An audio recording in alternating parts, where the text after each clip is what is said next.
হযরত লোকমান তার সন্তানকে ওয়াজ করতেছে, ওয়া হুয়া ইয়াইদুহু, সে তার সন্তানকে ওয়াজ করতেছে, ইয়া বুনাইয়া লা তুশরিক বিল্লাহ, ইয়া বুনাইয়া, হে আমার বৎস, হে আমার সন্তান। আরবি ভাষায় খুব আদর, মায়া, মোহাব্বত, ভালোবাসার একটা ডাক। যেমন আমরা অনেক সময় বলি, ও আমার কলিজার টুকরা সন্তান, এদিকে আসো। আরবি ভাষায় ইয়া বুনাইয়া শব্দটা মায়া মাখা, মোহাব্বত মাখা। হযরত লোকমান আবেগ, দরদ, মোহাব্বত, ভালোবাসা নিয়ে সন্তানকে বলতেছে, হে আমার বৎস, লা তুশরিক বিল্লাহ, ইন্নাশ শিরকা লাযুলমুন আযীম। হে আমার বৎস, লা তুশরিক বিল্লাহ, তুমি আল্লাহর সাথে শিরিক করিও না। ইন্নাশ শিরকা লাযুলমুন আযীম, শিরিক হলো মহা জুলুম, মহা অন্যায়। এইখানে হযরত লোকমান তার সন্তান যদি কাফের হয়ে থাকে তাহলে তিনি ঈমান আনার জন্য বলতেছেন, আর যদি সন্তান ঈমানদার হয়ে থাকে তাহলে তাওহীদ, আল্লাহর একত্ববাদের ব্যাপারে বলতেছেন। মোট কথা, এখানে সন্তানকে হযরত লোকমান ঈমানের শিক্ষা দিচ্ছেন। ও আমার সন্তান, আল্লাহ তাআলার সাথে শিরিক করবা না, কারণ শিরিক হলো মহাজুলুম। এই পৃথিবীতে যত পাপ আছে, শিরিক করলে আল্লাহ তাআলা সবচাইতে বেশি বেজার হয়। আল্লাহ রাব্বুল আলামিন বলেন, ইন্নাল্লাহা লা ইয়াগফিরু আন ইউশরাকা বিহি ওয়া ইয়াগফিরু মা দুনা যালিকা লিমান ইয়াশা। আল্লাহ তাআলা সব গুনাহ ক্ষমা করে দেওয়ার প্রতিশ্রুতি দিয়েছেন, কিন্তু শিরকের গুনাহ আল্লাহ তাআলা ক্ষমা করবেন না। ইন্নাল্লাহা লা ইয়াগফিরু আন ইউশরাকা বিহি, তার সাথে যদি কেউ শিরিক করে সেটাকে তিনি ক্ষমা করবেন না। শিরিক ছাড়া যত গুনাহ আছে সব গুনাহ ক্ষমা করে দেওয়ার ঘোষণা দিয়েছেন কে? সন্তান আল্লাহ তাআলার পক্ষ থেকে বড় এক নিয়ামত।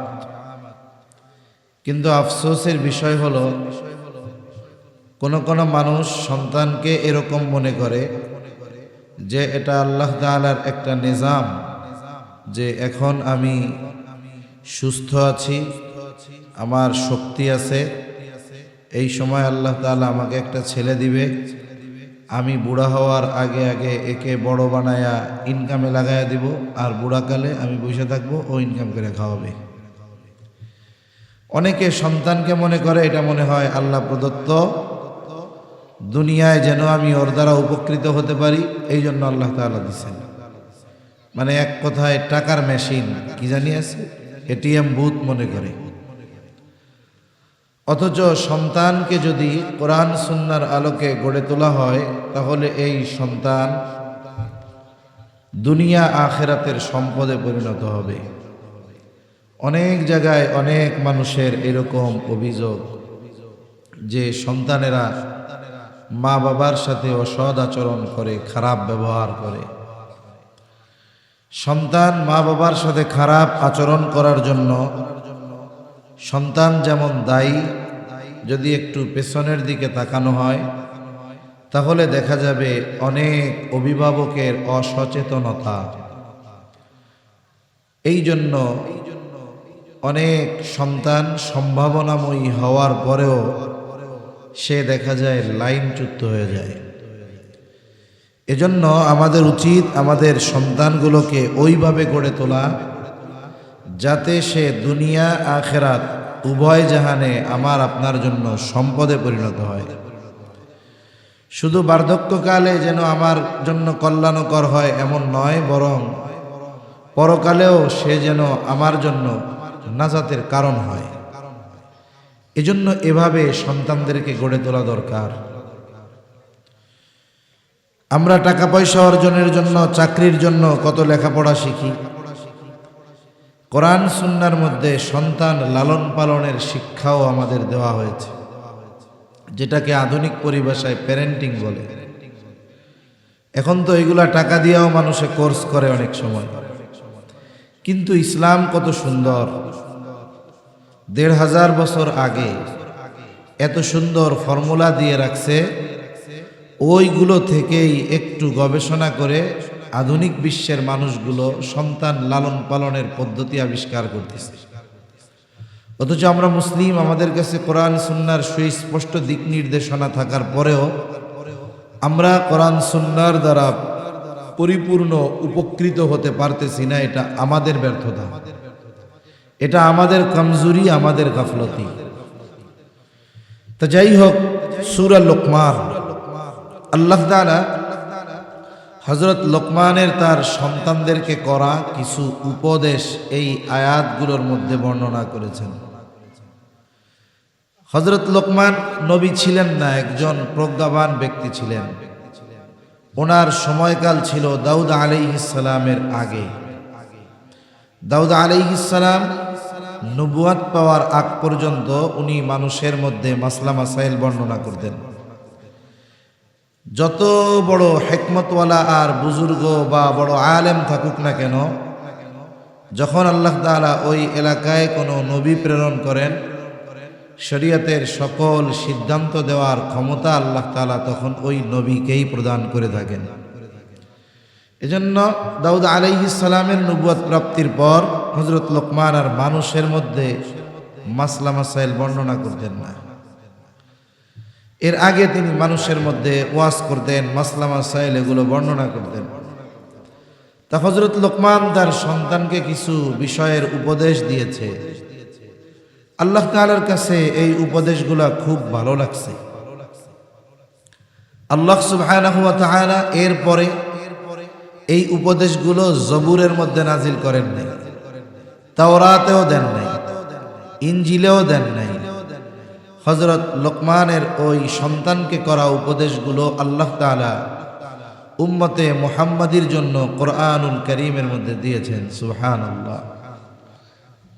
এই আয়াতগুলো যদি গভীরভাবে পর্যবেক্ষণ করা হয়, বুজুর্গানে দ্বীন বলেন, হযরত লোকমান তার সন্তানদেরকে যেভাবে গড়ে তুলেছে, কোনো অভিভাবক যদি সন্তানদের ওইভাবে গড়ে তোলে, তাহলে ওই সন্তানগুলো পিতামাতার সাথে সদাচরণ করবে, ভালো ব্যবহার করবে, পিতামাতার হক আদায় করবে। অনেক সময় ওই যে আমাদের অভিযোগ যে সন্তান হক আদায় করে না, এজন্যই বলতেছিলাম যে এর পেছনে আমাদেরও কিছু দায়বদ্ধতা আছে। আপনি একটা গাছ রোপণ করবেন, গাছ লাগিয়েই আপনি শেষ করতে পারবেন না। এই গাছের যথাযথ যত্ন নিতে হবে। যদি সার ওষুধ দেওয়ার প্রয়োজন হয় দিতে হবে। আগাছা যদি এটাকে বেড়িয়ে ধরতে চায়, আগাছা লতা পাতা কেটে দিতে হবে। এইভাবে একটা বড়ই গাছ লাগালেন, ৫-৭ বছর যখন আপনি এর পেছনে সময় দিবেন, এরপরে দীর্ঘকাল ওই গাছ আল্লাহ যদি চায় আপনাকে ফল দিতে থাকবে। কিন্তু ফল পাওয়ার আগে তো নিজেরও পরিশ্রমের কিছু বিষয় আছে। আপনি গাছ লাগিয়ে চলে আসছেন, আর খোঁজ খবর নেন নাই, কয়দিন পরে দিকে দেখবেন লতা পাতা গরু ছাগল গাছ খেয়ে বসে রয়েছে, গাছেরই অস্তিত্ব নেই। এজন্য সন্তান নামক নেয়ামতের কদর করা দরকার। তা আল্লাহ তাআলা হযরত লোকমানের উপদেশগুলো বর্ণনা করার আগে ওনার ব্যক্তি পরিচয় আল্লাহ তাআলা দিচ্ছেন। কেন? বলে যদি বাংলাদেশের সবচাইতে বড় জ্ঞানী ব্যক্তিও আমাদের মাঝে আসে, কিন্তু তাকে কেউ চিনে না, তার জ্ঞান সম্পর্কে বা তার পরিচয় কেউ জানে না, সে যদি আমাদের মধ্যে আসে, স্বাভাবিক না চেনার কারণে তার জ্ঞানের, তার কথার, তার যোগ্যতার কদরও আমরা করব না। স্বাভাবিক বিষয়, চিনি না তো এই জন্য। কিন্তু যদি মনে করেন কোনো এক মজলিসে আমাদের হাটহাজারীর মুহতামিম সাহেব দামাত বারকাতুহুমুল আলিয়া হযরত যদি ওই ব্যক্তিকে, যাকে চিনি না আমরা, তাকে যদি একটু পরিচয় করায় দেয় যে ইনি বাংলাদেশের এরকম একজন ব্যক্তিত্ব, বড় মুহাক্কিক আলেম, বুজুর্গ, আল্লাহওয়ালা মানুষ, বলেন তো এই পরিচয় করানোর আগে ওই ব্যক্তি যদি আমাদের মধ্যে কোনো কথা বলতেন, ওই কথার গুরুত্ব যতটুকু হতো, হযরত পরিচয় করিয়ে দেওয়ার পর ওই ব্যক্তির কথার গুরুত্ব আমাদের কাছে বাড়তো না কমতো? কথা বুঝেন নাই মনে হয়, বাড়ত, অনেক বেড়ে যাইত। এজন্য আল্লাহ তাআলা চাইলে তো সরাসরি উপদেশগুলো নাজিল করতে পারতেন, কিন্তু আল্লাহ তাআলা আগে হযরত লোকমানের পরিচয় দিচ্ছেন, ওনার ব্যক্তিত্ব সম্পর্কে আমাদের জানাচ্ছেন।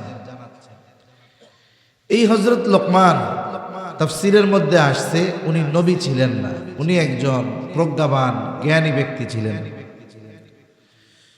ওনার কাছে নবুয়াত আর হিকমত এই দুইটি জিনিসকে পেশ করা হয়েছে, যে আপনার যেটা খুশি আপনি নিতে পারবেন।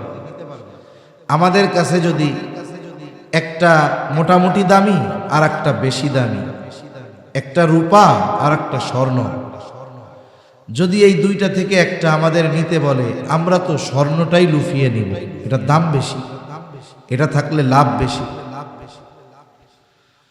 হযরত লোকমানের সামনে নবুয়াত আর হিকমত এই দুটি জিনিস পেশ করা হলো, আর বলা হলো আপনি যেটা ইচ্ছা সেটা গ্রহণ করতে পারেন।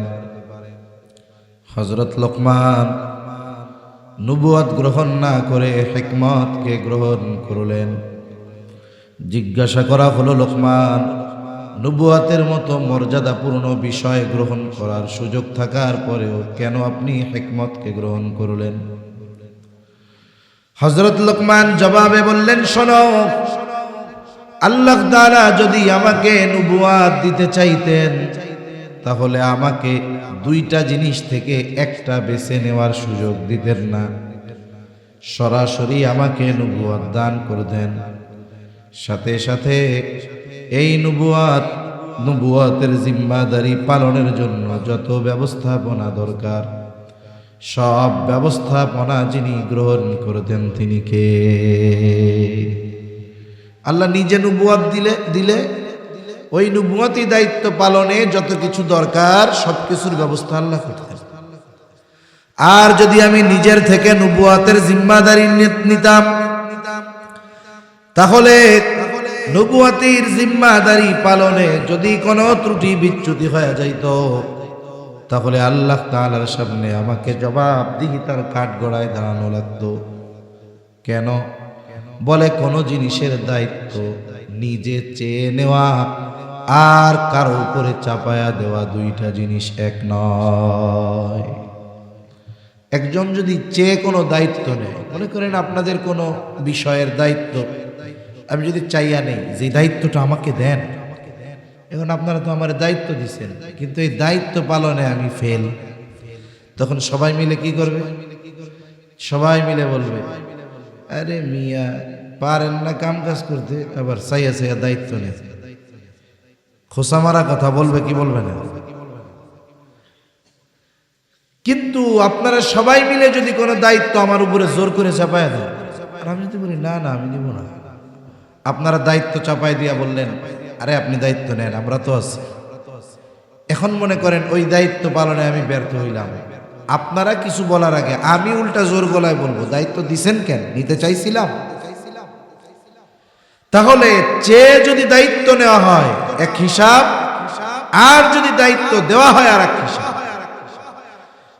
হযরত লোকমান বলতেছে, আল্লাহ যদি নবুয়াত আমাকে সরাসরি দিতেন তাইলে তো নবুয়াতের এই জিম্মাদারি পালনের যত ব্যবস্থাপনা সব তিনি গ্রহণ করতেন। যেমন রাসূলুল্লাহ সাল্লাল্লাহু আলাইহি ওয়াসাল্লামের কাছে যখন প্রথম দিকে ওহী নাজিল হইত, আমার আপনার নবী নবুয়াত চাইয়া নিছেন না আল্লাহ দিছেন? বোঝানোর জন্য বলতেছি, যতজন নবী সবাইরে আল্লাহই নবুয়াতি দিয়েছে, কেউ চাইয়া নেয় নাই। কিন্তু এরপরেও একটা জিনিস বোঝানোর জন্য বলতেছি, নবীজি সাল্লাল্লাহু আলাইহি ওয়াসাল্লাম প্রথম দিকে যখন ওহী নাজিল হতো, জিবরাইল আলাইহিস সালাতু ওয়াস সালাম বারবার যখন ওহী নিয়ে আসতেন, জিবরাইল আলাইহিস সালাম ওহী পাঠ করে শোনাইতেন, আর নবীজি সাথে সাথে জবান আওড়ানো শুরু করতেন, মানে শুনতেন সাথে সাথে তিনি পড়তেন। কেন? যাতে করে ওনার পড়াটাও ঠিক হয়ে যায়, আবার কোনো কিছু যেন ছুটে না যায়। এই চিন্তায় চিন্তিত আমার আপনার নবী আল্লাহ রাব্বুল আলামিন এই অবস্থা তো জানেন, কারণ তিনি অন্তরের খবরও জানেন। এইবার আল্লাহ তাআলা আমার আপনার নবীজিকে বলতেছে, লা তুহাররিক বিহি লিসানাকা লিতা'জালা বিহি ইন্না আলাইনা জামআহু ওয়া কুরআনা ফাইযা ক্বরা'নাহু ফাত্তাবি' কুরআনা সুম্মা ইন্না আলাইনা বায়ানা। আল্লাহ রাব্বুল আলামিন বলেন, লা তুহাররিক বিহি লিসানাকা লিতা'জালা বিহি, আপনি তাড়াহুড়ো করবেন না, আপনার জবান আপনি বারবার আওড়াবেন না। কি করবেন? আল্লাহ তাআলা জানায় দেন, হাবিব আপনি তো এই তাড়াহুড়ো করেন, বারবার জবান আউড়িয়ে পড়েন, আপনি মনে করতেছেন এগুলোকে আপনি সংরক্ষণ করতে পারবেন না, না জানি কোনোটা ছুটে যায়, না জানি কোনোটা হারা যায়। ও আমার হাবিব, আপনার তাড়াহুড়ো করারও প্রয়োজন নাই, বারবার জবান আওড়ানোর দরকার নাই। কেন? কারণ আল্লাহ তাআলা বলেন, ইন্না আলাইনা জামআহু ওয়া কুরআনা, আপনাকে এটা পড়ায়া দেওয়ার এবং এটা জমা করার, সংরক্ষণ করার দায়িত্ব আমি আল্লাহ। আপনি পড়েন যাতে করে পড়াটা ঠিক হয়ে যায়, আবার তাড়াহুড়ো করেন যাতে করে এটা না ছুটে যায়। পেরেশানি কত! পড়া শুদ্ধ হইতে হবে, আবার এটারও সংরক্ষণ করতে হবে। বলে আপনার এটা কিছুই করা লাগবে না, আপনি নড়াচড়া করবেন না, জিহ্বা বারবার তাড়াহুড়ো করবেন না, চিন্তার কোনো কারণ নাই। এটা জমাও আমি করব, আবার এটা শুদ্ধভাবে পড়ায়া দেওয়ার ব্যবস্থাও আমি করব। সুবহানাল্লাহ। এখন কি করবেন আপনি? আল্লাহ তাআলা বলেন, ফাইযা ক্বরা'নাহু ফাত্তাবি' কুরআনা, যখন আপনার সামনে এগুলো পড়া হয়, আমি আপনার সামনে এগুলো পড়ি, আপনি তখন এটা শুনবেন, এটার অনুসরণ করবেন। মানে জিবরাইল আলাইহিস সালাম যখন আমার পক্ষ থেকে ওহী নিয়ে আপনাকে তিলাওয়াত করে শোনায়, আপনি তার তিলাওয়াত শুনবেন। এরপরে আল্লাহ তাআলা বলেন, হাবিব শুধু যে আমি কোরআন হেফাজত করব, শুদ্ধভাবে পড়ায়া দিব তা নয়, সুম্মা ইন্না আলাইনা বায়ানা, এই যে কোরআনের ব্যাখ্যা, এটাও হেফাজত করার, শিখিয়ে দেওয়ার দায়িত্ব আমি আল্লাহ। এজন্য কোরআনুল কারীমের শুধু শব্দাবলী যেগুলো, এগুলোই সংরক্ষিত তা নয়। কোরআনের লেখা, অর্থ, সাথে সাথে ব্যাখ্যা, এগুলো সব আল্লাহ তাআলা হেফাজতের দায়িত্ব নিয়েছেন। এই জন্য দেখেন না, পৃথিবীর কোথাও কোনো ব্যক্তি যদি কোরআনের অপব্যাখ্যা করে, সারা দুনিয়ার মুহাক্কিক উলামায়ে কেরাম ওই অপব্যাখ্যাকারীর বিরুদ্ধে প্রতিবাদ করে। ঠিক কিনা বলেন? কারণ সঠিক ব্যাখ্যা কোনটা এটাও আল্লাহ জানায় না।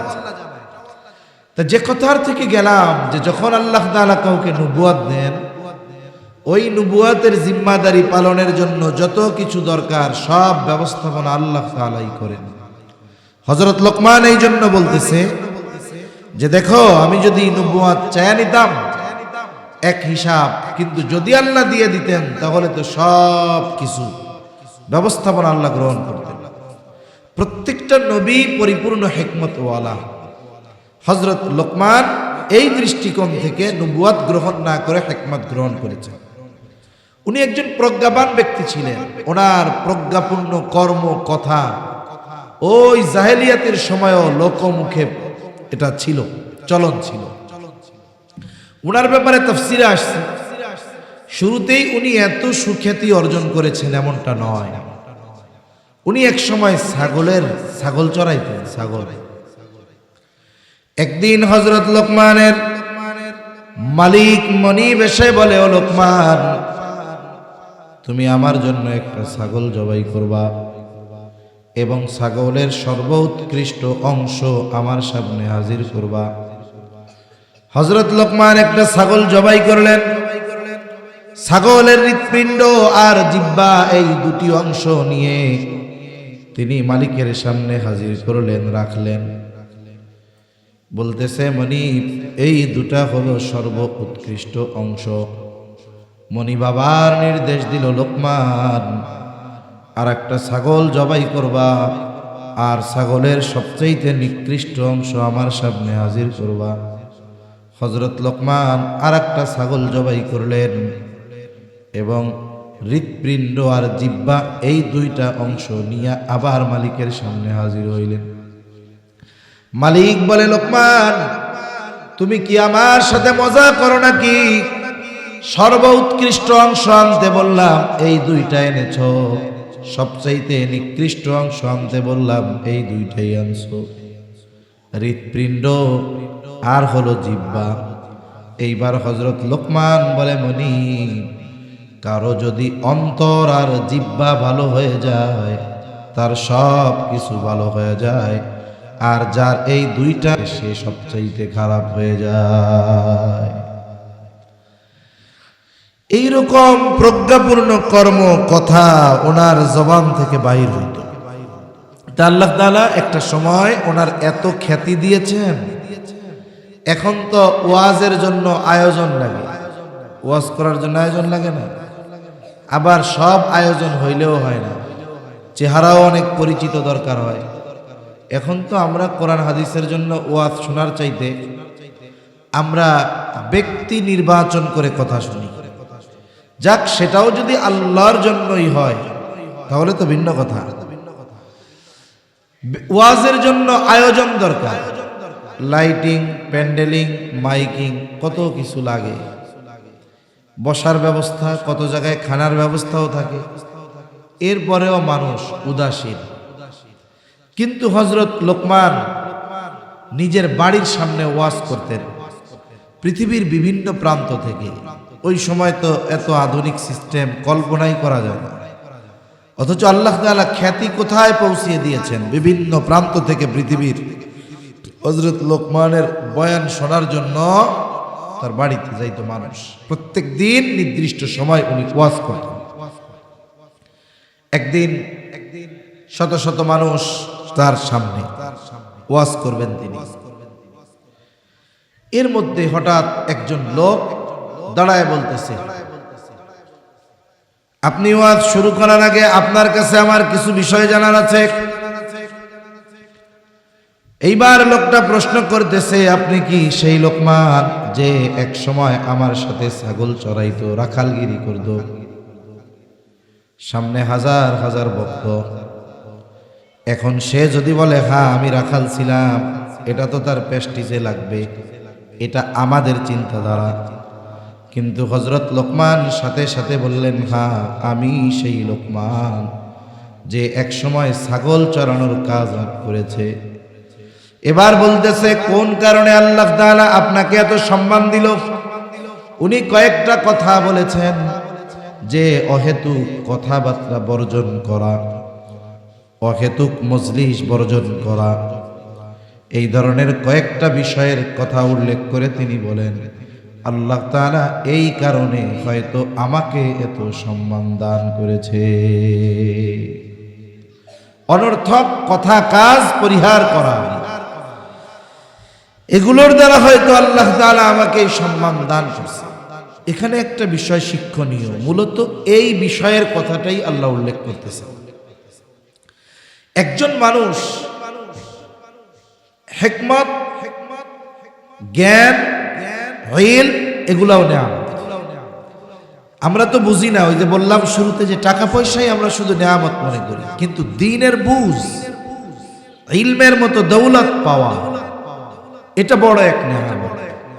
হযরত লোকমানকে আল্লাহ তাআলা হিকমত দিয়েছেন, এটা আল্লাহর পক্ষ থেকে হযরত লোকমানের জন্য বড় এক নেয়ামত। উচিত কি নেয়ামত পেয়ে কেউ শুকরগুজার হয় আর কেউ ফখর করনেওয়ালা হয়। শুকর এতে আল্লাহ খুশি হয়, ফখর এতে আল্লাহ বেজার হয়। এখন কে শুকরগুজার আর কে ফখর করনেওয়ালা কেমনে বুঝবেন? একজন মানুষ যখন ইলম অর্জন করে, ইলম অর্জনের সাথে সাথে যদি তার বিনয় বাড়ে, নমনীয়তা আরো বাড়ে, বুঝতে হবে আল্লাহর বান্দা শুকরগুজার। কারণ এক গাছে যত ফল ধরে গাছ তত বিনয়ী হয়। আর অহংকারীকে বলে ওইটা পাইছে ঠিক, কিন্তু এটা তাকে বিনয়ী বানায় নাই, বরং তার অহংকারী বানায়। এখন সে কি করে, দূর বেড়া, ও কি পারে ওরছে, আমি আরো ভালো পারি। আবার অনেক সময় কি হয় যে তার অতীত যদি কষ্টার্জিত হয় বা কষ্টকর সময় অতিবাহিত সে যদি করে আসে, অনেক সময় অনেক মানুষ আছে সে তার কষ্টের অতীতকে অস্বীকার করতে চায়, বর্তমানে ভালো, অতীতকে অস্বীকার করে। এটা খুব খারাপ বিষয়। যেমন বনি ইসরাইলের 3 জন রোগীর ঘটনা আছে। আল্লাহ তাআলা পরীক্ষা নিতে চাইছে। একজনের কি ছিল, চামড়ায় কুষ্ঠরোগ, আর একজন ছিল টাকলু, আর একজন চোখে দেখে না। আল্লাহ তাআলা তাদের পরীক্ষা নিতে চাইছে। এখন যে কুষ্ঠরোগী, ওর কাছে ফেরেশতা আসছে মানুষের বেশ ধরে, আইসা ওর দুঃখের কথা শুনতেছে। তা বলতেছে কি চাও? বলে আল্লাহ যদি আমার চামড়াটা সুন্দর করে দিত, মানুষ আমার কাছে আসে না, আমার সাথে কথা বলে না, ঘৃণা করে, তাহলে আমার কতই না ভালো হইতো। এইবার ফেরেশতা আল্লাহর কাছে দোয়া করছে, ভালো হয়ে গেছে। সাথে সাথে বলতেছে একটা গর্ভবতী উট দিয়ে যে ধরো, এটা দিয়ে তুমি তোমার জীবিকা নির্বাহ করবে। এরপরে গেছে টাকলুর কাছে, অনেক আগে পড়ছি তো, ওরে দেয় বলতেছে কি দুঃখ তোমার? বলে দা আমার চুল টুল গজায় না, মানুষ আমারে ঘৃণা করে। তা আল্লাহর রহমতে হাত বুলায় দিছে, তার মাথায় চুল গজাইছে। একটা গাভী দিয়া বলতেছে ধরো, এটা দিয়ে তুমি তোমার জীবিকা নির্বাহ করো।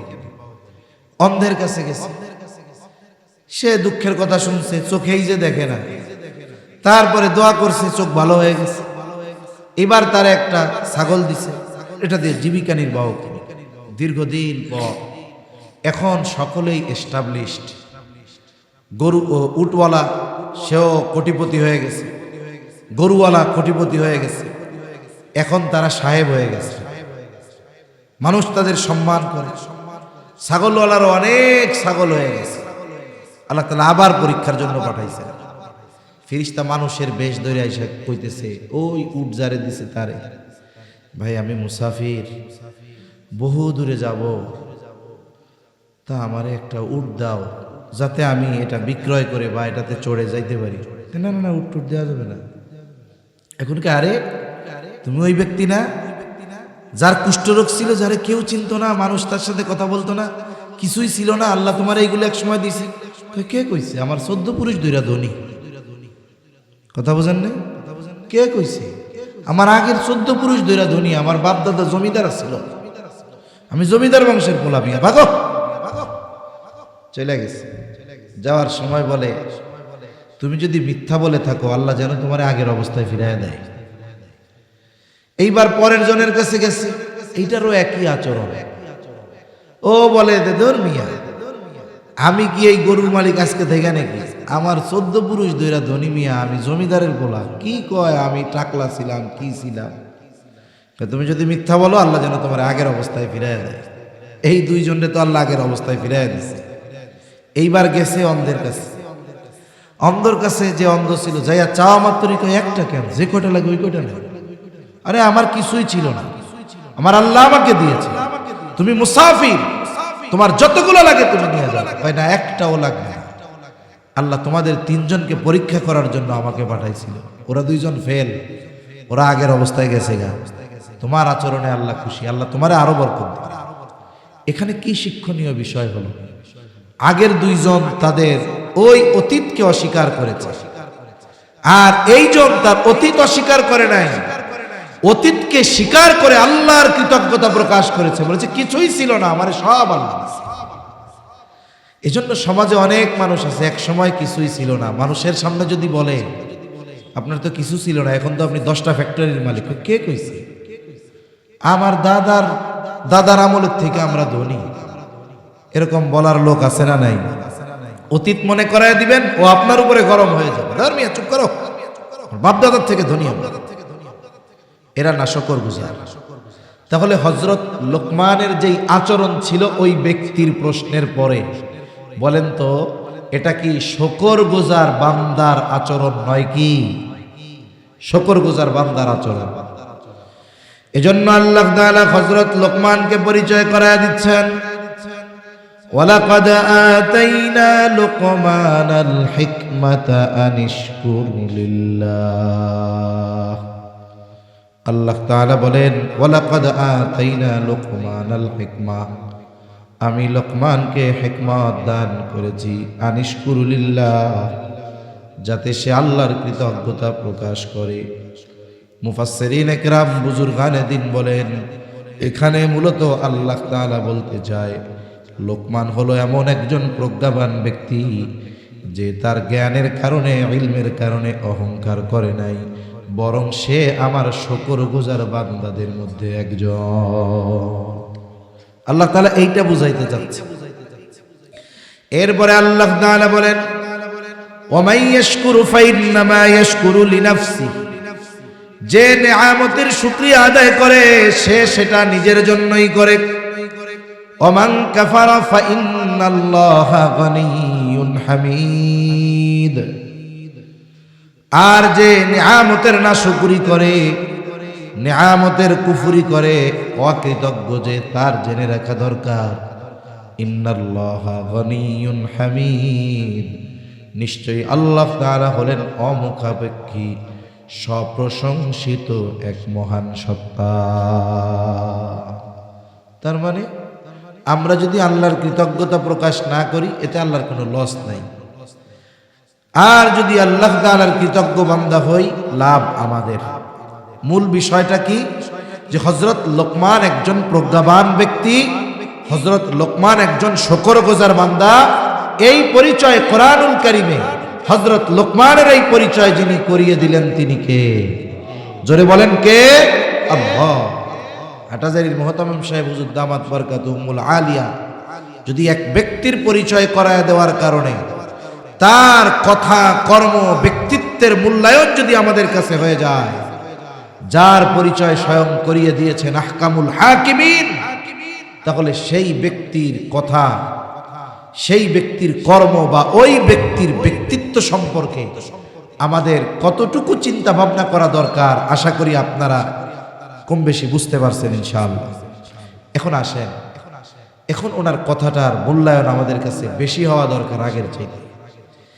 ইনি এনার সন্তানদেরকে নসিহত করতেছেন। মনে রাখতে হবে, সন্তানদের নসিহতের ভাষা হয় নরম। নসিহতের ভাষা কি হয়? ওয়াজের ভাষা নরম হয়, উপদেশের ভাষা কঠিন হয়। এখন আমরা সন্তানদেরকে সবসময় উপদেশ দেই, ওয়ার্ডার করি, কিন্তু তাদেরকে আমরা নসিহতের সুরে আবেগ, দরদ, মোহাব্বত দিয়ে বলি না, যার কারণে ফায়দা কম হয়। একটা শক্ত মাটি আপনি যদি ওইটাকে দেয়ালে মারেন ওটা ফিরে আসবে, কিন্তু আপনি যদি নরম কাদা দেয়ালে মারেন ওটা লেগে থাকবে। কথাও অনেক সময় শক্ত হয়, কথা অনেক সময় নরম হয়।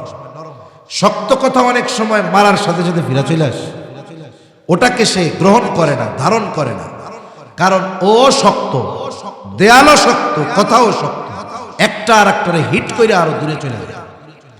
কিন্তু ও শক্ত হোক, কথা যদি নরম হয়, দেয়াল শক্ত হোক, মাটি যদি কাদা হয়, মারবেন তো দেয়ালের সাথে লেগে থাকবে, ঠিক না? কথা যদি নরম হয়, ওর দিল শক্ত, কিন্তু কথা নরম হওয়ার কারণে এই কথা ওর দিলের সাথে যা লেগে যায়। আমরা আমাদের সন্তানদেরকে সবসময় কঠোর কথা দ্বারা উপদেশ দেই, যার কারণে উপদেশ যত দেই এই পরিমাণ ফায়দা হয় না। হযরত লোকমানের ভাষাটা কি? কোন ভাষায় তিনি সন্তানকে উপদেশ দিচ্ছেন? আল্লাহ তাআলা বলেন, وَإِذْ قَالَ لُقْمَانُ لِابْنِهِ وَهُوَ يَعِظُهُ يَا بُنَيَّ لَا تُشْرِكْ بِاللَّهِ إِنَّ الشِّرْكَ لَظُلْمٌ عَظِيمٌ। আল্লাহ রাব্বুল আলামিন বলেন, হযরত লোকমান তার সন্তানকে ওয়াজ করতেছে, হযরত লোকমান তার সন্তানকে ওয়াজ করতেছে, ওয়া হুয়া ইয়াইদুহু, সে তার সন্তানকে ওয়াজ করতেছে, ইয়া বুনাইয়া লা তুশরিক বিল্লাহ, ইয়া বুনাইয়া, হে আমার বৎস, হে আমার সন্তান, আরবি ভাষায় খুব আদর, মায়া, মোহাব্বত, ভালোবাসার একটা ডাক। যেমন আমরা অনেক সময় বলি, ও আমার কলিজার টুকরা সন্তান, এদিকে আসো। আরবি ভাষায় ইয়া বুনাইয়া শব্দটা মায়া মাখা, মোহাব্বত মাখা। হযরত লোকমান আবেগ, দরদ, মোহাব্বত, ভালোবাসা নিয়ে সন্তানকে বলতেছে, হে আমার বৎস, লা তুশরিক বিল্লাহ ইন্নাশ শিরকা লাযুলমুন আযীম। হে আমার বৎস, লা তুশরিক বিল্লাহ, তুমি আল্লাহর সাথে শিরিক করিও না। ইন্নাশ শিরকা লাযুলমুন আযীম, শিরিক হলো মহা জুলুম, মহা অন্যায়। এইখানে হযরত লোকমান তার সন্তান যদি কাফের হয়ে থাকে তাহলে তিনি ঈমান আনার জন্য বলতেছেন, আর যদি সন্তান ঈমানদার হয়ে থাকে তাহলে তাওহীদ, আল্লাহর একত্ববাদের ব্যাপারে বলতেছেন। মোট কথা, এখানে সন্তানকে হযরত লোকমান ঈমানের শিক্ষা দিচ্ছেন। ও আমার সন্তান, আল্লাহ তাআলার সাথে শিরিক করবা না, কারণ শিরিক হলো মহা জুলুম। এই পৃথিবীতে যত পাপ আছে, শিরিক করলে আল্লাহ তাআলা সবচাইতে বেশি বেজার হয়। আল্লাহ রাব্বুল আলামিন বলেন, ইন্নাল্লাহা লা ইয়াগফিরু আন ইউশরাকা বিহি ওয়া ইয়াগফিরু মা দুনা যালিকা লিমান ইয়াশা। আল্লাহ তাআলা সব গুনাহ ক্ষমা করে দেওয়ার প্রতিশ্রুতি দিয়েছেন, কিন্তু শিরকের গুনাহ আল্লাহ তাআলা ক্ষমা করবেন না। ইন্নাল্লাহা লা ইয়াগফিরু আন ইউশরাকা বিহি, তার সাথে যদি কেউ শিরিক করে সেটাকে তিনি ক্ষমা করবেন না। শিরিক ছাড়া যত গুনাহ আছে সব গুনাহ ক্ষমা করে দেওয়ার ঘোষণা দিয়েছেন কে? শিরিক হলো মহা জুলুম। একটা হলো জুলুম আর একটা হলো মহা জুলুম। ঘুম আসতেছে নাকি আপনাদের? কথা কি বোঝা যায়? একটা হলো শুধু জুলুম আর একটা হলো মহা জুলুম। স্বাভাবিকভাবে জুলুম কোনটাকে আমরা বলি? এমনি একটা গল্প কই, গল্প মানে হলো বোঝার জন্য। মনে করেন একটা হাতি একটা ছাগলকে পাড়া দিছে, ছাগলটা মারা গেছে। এটা কি কোনো অস্বাভাবিক ঘটনা না স্বাভাবিক ঘটনা? স্বাভাবিক ঘটনা। হাতি যদি পাড়া দেয় ছাগল কি বেঁচে থাকবে? কিন্তু ঘটনা ঘটছে কি, ছাগলের লাথি দিয়া হাতিরে মেরে ফেলছে। এটা কি স্বাভাবিক না অস্বাভাবিক? কয় কি এই ঘটনা, ছাগলের লাথি দিয়ে হাতি মেরে ফেলছে? ওরে বাবা, এই ঘটনায় আপনি আমি অবাক হয়ে যাব, কিন্তু হাতি ছাগলের মারলে অবাক হবো না কেন? বলে এটা সাধারণ হতেই পারে। সবল কর্তৃক দুর্বলের হক যদি নষ্ট করা হয়, সবল কর্তৃক দুর্বলের হক যদি নষ্ট করা হয়, এটা হয় জুলুম। আর দুর্বল কর্তৃক যদি সবলের হক নষ্ট করা হয়, এটা হয় মহাজুলুম। আমরা আল্লাহ তাআলার শক্তির তুলনায় কত দুর্বল, কত দুর্বল, এটা তুলনা করার তো কোনো সুযোগ নেই। সুযোগ আছে? এই কথা মুখে আনাই তো আমার উচিত নয়। আমরা কত দুর্বল, অথচ এত দুর্বল হওয়ার পরেও মহা পরাক্রমশালী আল্লাহ তাআলার হক আমরা নষ্ট করি। তাইলে কত বড় জালেম আমরা চিন্তা করছি। এজন্য আল্লাহ তাআলা শিরকের ব্যাপারে শুধু জুলুম বলেন নাই, শিরকের ব্যাপারে বলেছেন মহা জুলুম। কারণ কোরআনুল কারীম ও হাদিসের মধ্যে আসছে আল্লাহর হক কি? আল্লাহর হক হলো তারই ইবাদত করা, তার সাথে শিরক না করা। অথচ দেখুন, শিরকের মাধ্যমে মানুষ আল্লাহ তাআলার হক নষ্ট করে। এখানে দুর্বল কর্তৃক সবলের হক নষ্ট করা হয়। সবচাইতে দুর্বল, সবচাইতে সবলের হক নষ্ট করে, এর চাইতে মহা জুলুম, বড় জুলুম আর কোনো কিছু হতে পারে না।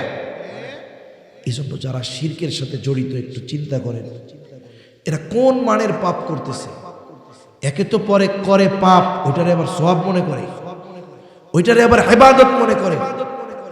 যারা এই ধরনের কাজ করে ওইটারে ইবাদত মনে করে, ওদেরকে বেদাতি বলার সুযোগ নাই, ওদের তো ঈমানই নাই।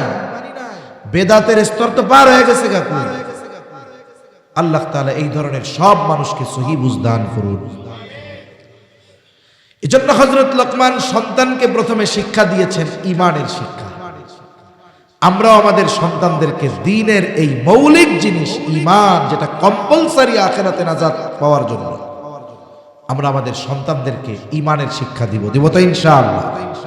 এরপরে আল্লাহ তাআলা হযরত লোকমানের বয়ান বন্ধ করে নিজে কিছু আদেশ দিয়েছে, ওইটা আমরা একটু শেষে বলবো।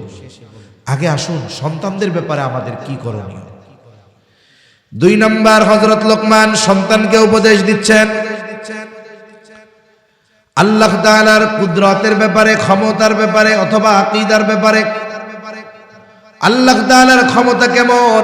হযরত লোকমান বলতেছে, ইয়া বুনাইয়া ইন্নাহা ইন তাকু মিসকালা হাববাতিন মিন খারদালিন ফাতাকুন ফি সখরাতিন আও ফিস সামাওয়াতি আও ফিল আরদ ইয়াতি বিহাল্লাহ ইন্নাল্লাহা লাতীফুন খবীর।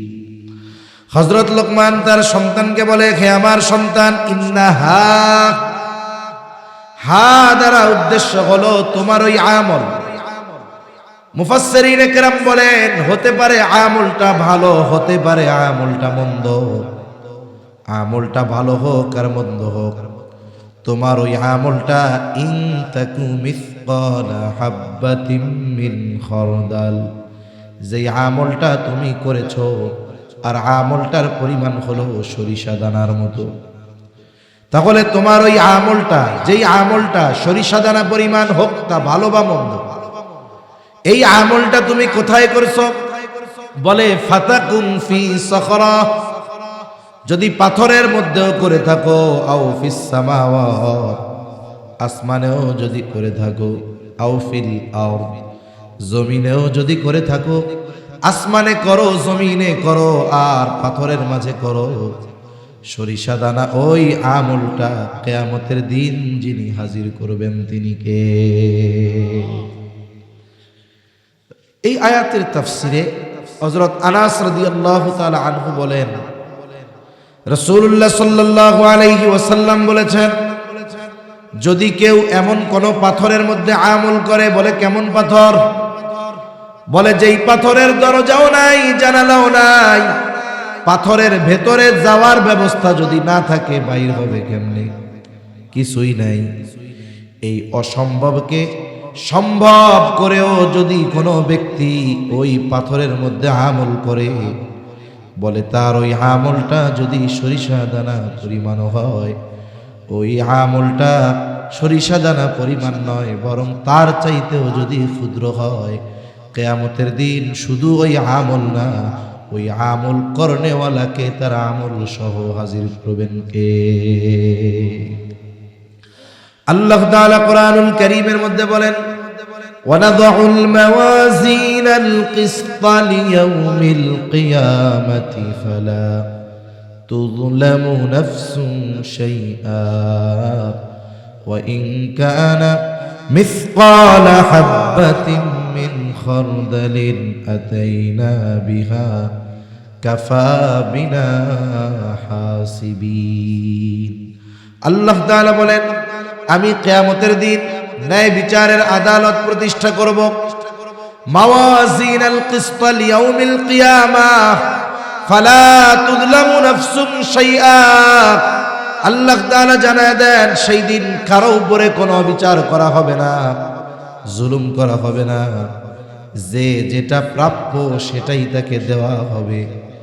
আল্লাহ তাআলা বলেন, ওই কিয়ামতের দিন শুধু অপরাধীকে হাজির করা হবে এমনটা নয়। আল্লাহ তাআলা বলেন, আতাইনা বিহা, আল্লাহ তাআলা বলেন, ওয়া ইন কানা মিসকালা হাববাতিন মিন খারদাল আতাইনা বিহা, কেউ যদি সরিষা দানা পরিমাণও কোনো আমল করে, আতাইনা বিহা, আমি তাকে তার আমল সহ হাজির করব। শুধু তাই না, তার কর্মের হিসাবও নেওয়া হবে। এত মানুষের হিসাব আল্লাহ কিভাবে নিবেন? আল্লাহ তাআলা বলেন, কাফা বিনা হাসিবিন, হিসাব নেওয়ার জন্য আমি আল্লাহই যথেষ্ট। কারো দিলের মধ্যে যদি এই চিন্তা থাকে যে আমি যত ছোট আমল করি না কেন, যত ছোট পাপ করি না কেন, দুনিয়ার কেউ না দেখলেও না জানলেও জানেন কে, দেখেন কে, এই বিশ্বাস যদি আমি আপনি আমার আপনার সন্তানের দিলের মধ্যে ছোটবেলা থেকে গাইথা দিতে পারি, বাচ্চারা কেমন বলে যাবে, এই সাদা কাপড়ের মতো, কাগজের মতো, আপনি এখানে যা লিখবেন কালি দিয়ে তাই দেখা যাবে। এজন্য ওই জায়গাটা অন্য লেখা দিয়ে ভরপুর হওয়ার আগে আমাদেরকে এই লেখাগুলো দিয়ে ভরপুর করা দরকার। তাহলে ওর হৃদয়ে আল্লাহর একত্ববাদের বিশ্বাস, আল্লাহর কুদরতের ব্যাপারে বিশ্বাস গেঁথে যাবে। এই যাক, চিন্তা করবে আমি যে গুনাহ করব, আল্লাহ তো দেখবেন, শুধু দেখবেন তা না, এটা তো আবার আল্লাহ কিয়ামতে হাজির করবে, এটার হিসাব আমাকে দিতে হবে। এই যে তার চিন্তা, এটা তাকে পাপ কর্ম থেকে বেঁচে থাকতে সাহায্য করবে, ঠিক কিনা বলেন? এজন্য এই চিন্তা সবার মধ্যে থাকা দরকার যে আমি আমার কাজগুলো যত ছোট হোক না কেন, এটা যদি আমি পাথরের মধ্যেও করি সেটার খবর আল্লাহ তাআলার কাছে আছে। এই কথাই হযরত লোকমান বলেন, ফাতাকুম ফি সখরাহ আও ফিস সামাওয়াতি আও ফিল আরদি ইয়াতি বিহাল্লাহ, তোমার ওই আমলটা যদি পাথরের মধ্যেও করো, আসমানেও করো, জমিনেও করো, আল্লাহ তাআলা হাজির করবে। কেন? ইন্নাল্লাহা লাতীফুন খবীর, আল্লাহ তাআলা হলেন সূক্ষ্মদর্শী, এমন কোনো খবর নাই তার অজানা। আল্লাহ তাআলার কাছে সব খবর আছে। সূক্ষ্ম থেকে সূক্ষ্মাতীত বিষয়ের ব্যাপারে যিনি অবগত তিনি কে?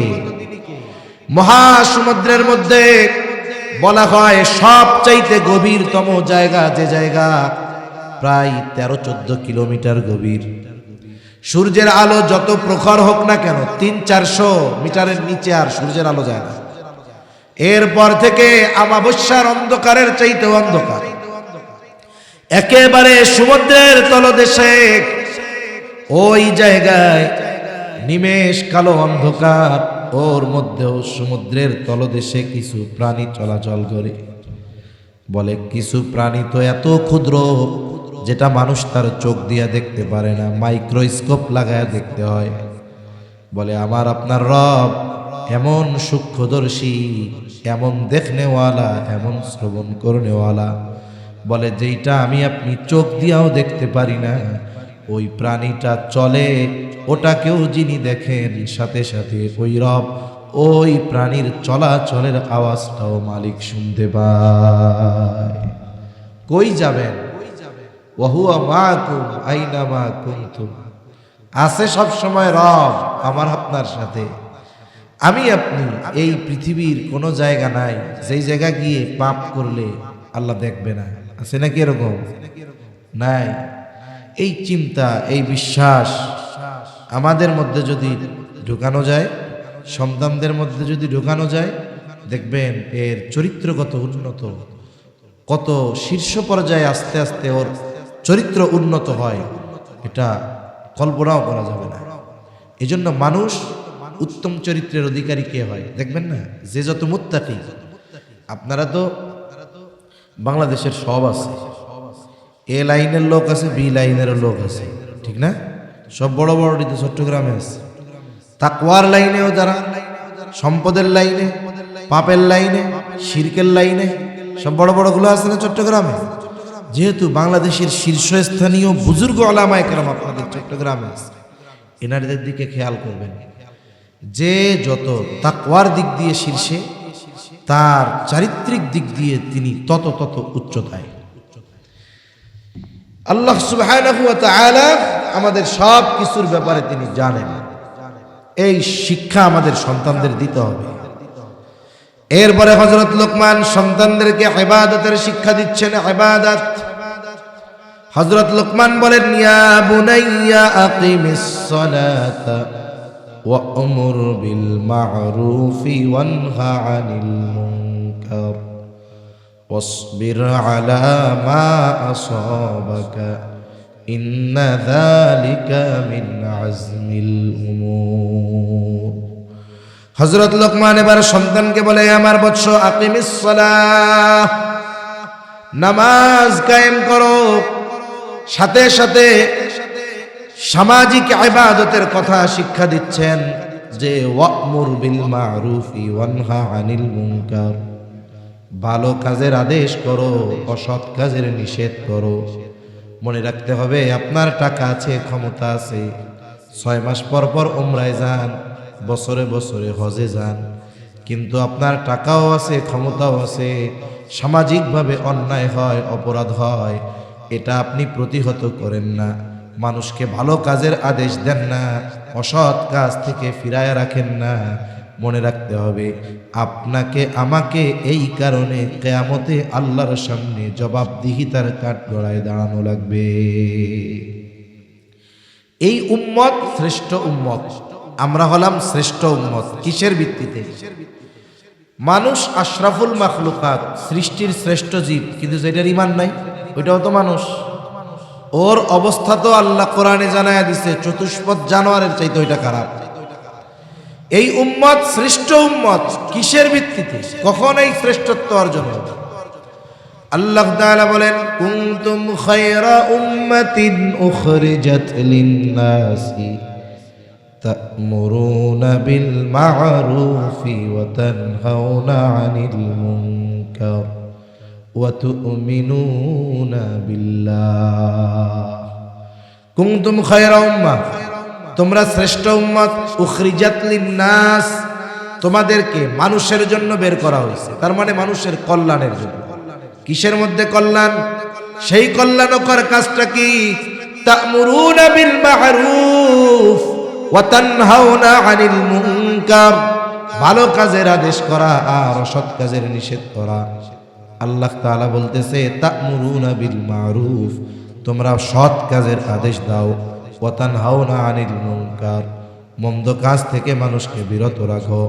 মনে রাখতে হবে, মন্দ কাজ থেকে বিরত রাখার মাধ্যমে মানুষ তার ঈমানের স্তর নির্ণয় করতে পারে।